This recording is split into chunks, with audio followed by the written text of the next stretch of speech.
everybody. This is a new screencast lecture. Today's topic is air pressure, and we are going to focus on effects of air pressure. And let's take a look at a video clip at a really cool phenomenon. And then plunge it all the way under.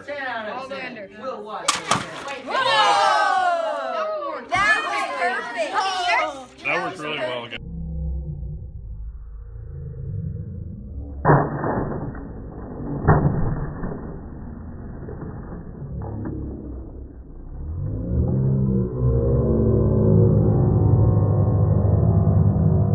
Okay, to understand this, let's take a look at this diagram. Now, the red dots are going to represent particles of air. The rectangle is the can, and you can see here that the can has an opening on it. And since the can is open, are particles of air able to leave the can? Well, yes. And are particles able to go in the can? Yes. So particles are going in, particles are going out. It's happening all the time. We can't see them, but it is occurring.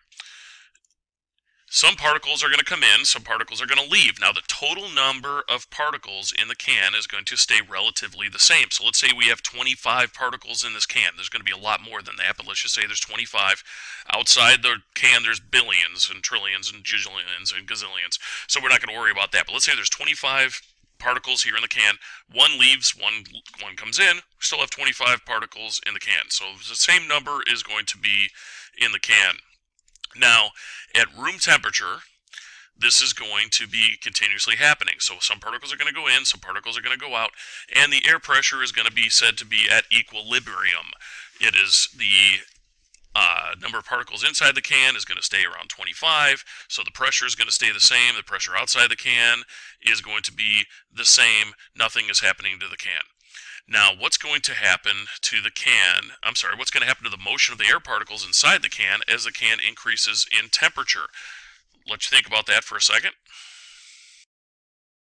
Well, as the particles increase in temperature, they're going to start increasing in speed. They're going to start going faster and faster, and then also they're going to spread out. They're going to get further and further apart. You should remember that from previously, from last year.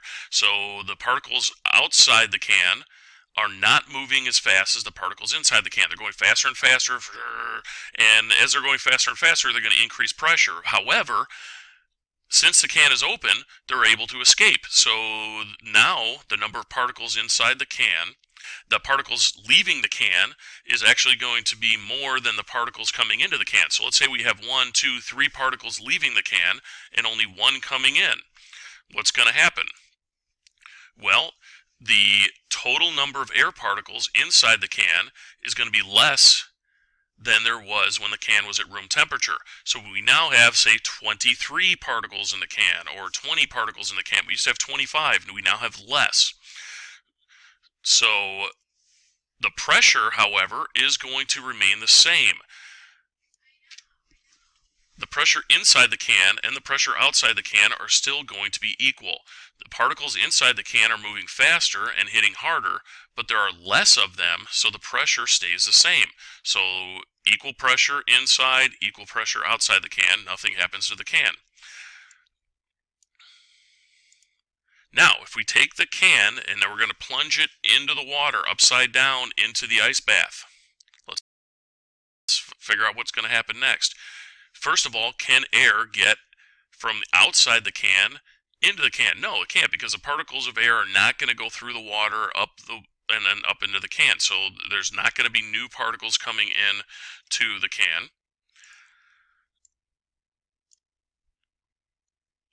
No air is going to get in. In addition, no air is going to get out, because the air is not going to go down through the hole, because the air is less dense than the water. So the bubbles are going to air would go up, air is not going to go down. So the air is trapped inside the can. What's going to happen to the motion of the particles inside the can is a decrease in temperature. It's going to be the opposite effect as what happened before. The particles of air inside are going to slow down, and those particles are also going to get closer together than they were before. What's going to happen to the pressure inside the can relative to the pressure outside of the can? So what's going to happen to the pressure now that the particles are going slower than they were before? what will happen to the pressure? Well, the pressure inside the can is going to decrease. It's going to become lower as compared to the pressure outside of the can. So now the pressure out here is higher than the pressure inside the can. Since the outside air pressure is stronger than the inside, the can air pressure, the can is going to get crushed by the outside air pressure.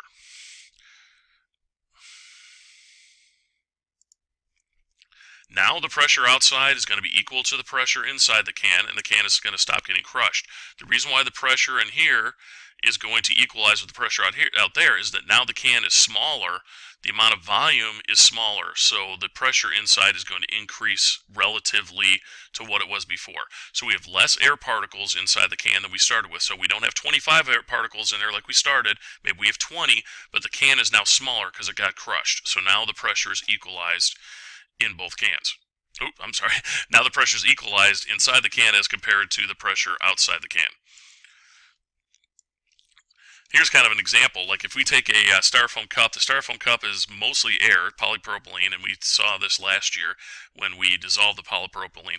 If you were to take this cup and attach it to a submarine and take it down very, very deep under extremely high pressure, the cup actually gets crushed, kind of just like the can got crushed by the air pressure. And this is kind of neat. This is a picture of styrofoam heads. They did the same thing with them. So here is a styrofoam head, and under high pressure, it gets crushed and much, much slower. Whoa! That was really Nice job, you guys. Wow, those worked awesome. No, we're not.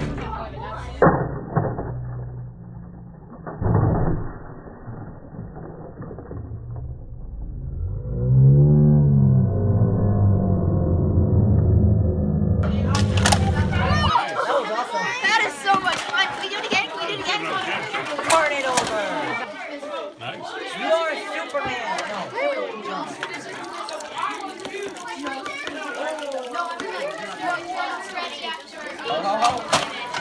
It's weird. You know what's funny? This is the same table that worked really well last year.